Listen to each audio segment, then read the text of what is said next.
BCCI ने new head coach के लिए एप्लीकेशंस मंगाई थी और 3000 से ज़्यादा लोगों ने अप्लाई कर दिया बीसीसीआई के हेड कोच के लिए।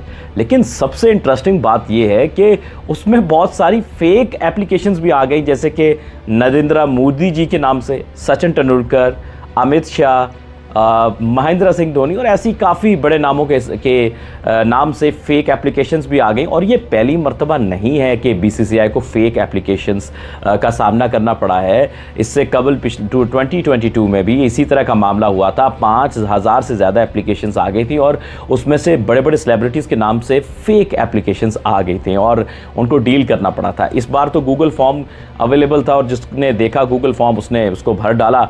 और इसी सारे सिनेरियो के अंदर मोदी जी भी सोच रहे होंगे, हाँ मैंने कब अप्लाई किया। तो फिर बाकी है, वो कहते हैं रुको जरा सब्र करो, महेंद्र सिंह धोनी की एप्लीकेशन भी आ गई। फिर रुको जरा मज़ीद सब्र करो, उसके बाद अमित शाह की भी आ गई। अरे रुको ज़रा सब्र करते ही रहो, हैं जी सचिन पाजी की भी, सचिन तेंदुलकर की भी एप्लीकेशन आ गई। और वो कह रहे होंगे यार ये मैंने अप्लाई कब किया। सो ऐसा होता है इंटरनेट की दुनिया में कि जब आप इंटरनेट में एक्सेस दे देते हो तो फिर सभी कुछ ना अपनी अपने तरफ से करने की कोशिश करते हैं। लेकिन ऑन सीरियस नोट काफ़ी सारे लोगों ने हेड कोच के लिए अप्लाई किया, काफ़ी फॉरेन नेम्स में भी, इंडिया के लोकल नेम्स में भी। हरभजन सिंह के हवाले से भी कहा जा रहा है कि उन्होंने अप्लाई किया हेड कोच के लिए। खबरें ये आ रही हैं कि गौतम गंभीर एक बड़े सीरियस कंटेंडर माने जा रहे हैं उस रेस के लिए इंडियन हेड कोच की। और वैसे गौतम गंभीर की अगर हम बात करें तो बाकी भारतीय जो साबिक खिलाड़ी हैं उनसे मुकाबले में उनकी सोच ज़रा बिल्कुल अलग से है। वो बिल्कुल एक डिफरेंट अपना एक पॉइंट ऑफ व्यू रखते हैं। और जैसे फॉर एग्जांपल एक इंस्टेंस में उन्होंने कहा था कि 2011 के वर्ल्ड कप में सब महेंद्र सिंह धोनी की बात करते हैं कि वो छक्का मारा है, लेकिन बाकी प्लेयरों की बात क्यों नहीं करते जिन्होंने परफॉर्म किया था। एक प्लेयर तो नहीं, वो कहते हैं ऐसा टीम गेम है। जैसे उन्होंने कहा कि फाइनल में और भी उनकी अपनी भी परफॉर्मेंस काफ़ी अच्छी थी उस वर्ल्ड कप में, फाइनल में भी ठीक थी। और प्लेयर्स की भी बात करते हैं तो वो पॉइंट उनका ये था कि एक प्लेयर नहीं जितवाता है, प्लेयर अलग 11 बंदों की टीम जितवाती है और एक मैच विनिंग एफर्ट में बहुत सारे लोगों का हाथ होता है।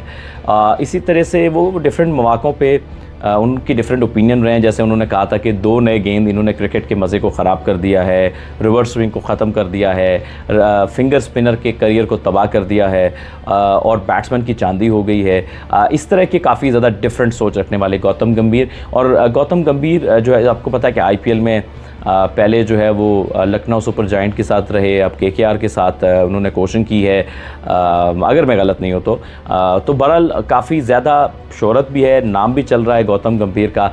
और गौतम गंभीर थोड़ा आपको एग्रेसिव लगते हैं जब आप ऑन द फील्ड आप उनको क्रिकेट खेलते हुए देखते थे। एज अ हेड कोच भी आपने ओकेजन्स पे देखा होगा कि आपको एग्रेसिव बॉडी लैंग्वेज के साथ नज़र आ रहे हैं, लेकिन जब वो किसी पॉडकास्ट में बात करते हैं, जब वो किसी इंटरव्यू में बात करते हैं तो वो काफ़ी ज़्यादा लॉजिकल लगते हैं और उनकी सोच एकदम अलग लगती है और बड़ी मज़ेदार बातें भी करते हैं, बड़ी इंटरेस्टिंग बातें भी करते हैं। लेकिन कौन इंडिया का हेड कोच होगा ये एक बड़ी इंटरेस्टिंग डिबेट है, क्योंकि इंडिया एक पावर हाउस है नो डाउट वर्ल्ड क्रिकेट में और सभी जो है लोग इसके साथ जुड़ना चाहते हैं। लेकिन इसके साथ 2 चीज़ें हैं, पैसा भी है, शोहरत भी और बदनामी भी है। वो कैसे, लेट मी एक्सप्लेन। पैसा है, बड़ी है, इतनी बड़ी टीम का हेड कोच बनना एक आपकी सीवी में बहुत बड़ा अपग्रेड होता है कि मैंने इंडियन नेशनल टीम की हेड कोच में रहा हूँ, चाहे वो कोई लोकल प्लेयर है, चाहे वो फॉरेन प्लेयर है जो कि कोचिंग के लिए इंटरेस्टेड है। और फिर बदनामी किस तरह से, अगर आप पाकिस्तान, इंडिया और ये जो हमारा सब कॉन्टिनेंट उसके आसपास के कंट्रीज़ हैं ना, उनके लिए ये गेम नहीं है, ये कुछ और है, उनके लिए बहुत उनका सब कुछ है ये क्रिकेट। तो लोग जब जीतते हैं तो उतना अप्रिशिएट भी करते हैं, लेकिन जब हारते हैं ना तो उतना सख्त क्रिटिसिज्म भी होता है। सो आपको ये सब कुछ जहन में रख कर वो करना पड़ेगा कि जीतोगे तो बहुत अच्छा, हारोगे तो वो जो एक क्रिटिसिज्म होता है वो भी बर्दाश्त करना पड़ेगा। वो जो एक टफ़ टाइम्स आते हैं वो भी बर्दाश्त करने पड़ेंगे जब टीम बीच में अच्छा नहीं करेगी या कोई प्लेयर अच्छा नहीं करेगा। जो कंट्रोवर्सीज़ भी बन जाती हैं अमूमन, क्योंकि हेड कोच जो भी हो कंट्रोवर्सी फ्री नहीं होते हैं, तो कोई ना कोई किसी प्लेयर से आपका नहीं बन पाएगी बात और वो प्लेयर आपके बारे में आके मीडिया में कुछ बोल देगा और फिर वो कंट्रोवर्सीज़ जन्म लेंगी। सो बहुत कुछ है, बहुत सारा इन्जॉयमेंट भी होता है, लेकिन बहुत सारी चीज़ों को आपको माइंड में रखना होता है। लेकिन ये रेस बड़ी इंटरेस्टिंग होती जा रही है। मुझे लगता है कि भारत को एक फ़ॉरेन हेड कोच चाहिए। उसकी वजह क्या है, इसको थोड़ा एक समझते हैं। भारत के पास बेहतरीन इंफ्रास्ट्रक्चर है क्रिकेट का, भारत अपने प्लेयर्स डोमेस्टिक को भी पैसा बहुत अच्छा देता है, सबसे बड़ी लीग है दुनिया की, बेहतरीन फैसिलिटीज़ हैं, सब कुछ है आपके पास, प्लेयर अच्छे हैं, अच्छे बैट्समैन, बॉलर, स्पिनर, सब कुछ, ईच एंड एवरीथिंग। लेकिन क्या वजह है कि आईसीसी में जब आखिरी फिनिशिंग लाइन पे जाके उसको क्रॉस नहीं कर पाते हैं, चाहे वो T20 वर्ल्ड कप हो, चैंपियंस ट्रॉफी हो, वर्ल्ड कप हो या वर्ल्ड टेस्ट चैंपियनशिप हो, वो मुझे जो मसला लग रहा है वो माइंड सेट का है। कहीं ना कहीं थोड़े से ऑन दैट टिपिकल डे थोड़े डिफेंसिव हो जाते हैं, जिसकी वजह से दूसरी टीम आप पे भारी हो जाती है। सो आई थिंक कि आपको एक बहुत अच्छा फॉरेन कोच चाहिए जो कि प्लेयर्स को तो क्रिकेट आती है, क्रिकेट तो नहीं सिखा सकता, सिर्फ उनकी मेंटोरिंग और जो गेम प्लान है उसमें इंप्रूवमेंट की ज़रूरत है, बॉडी लैंग्वेज में इंप्रूवमेंट की ज़रूरत है।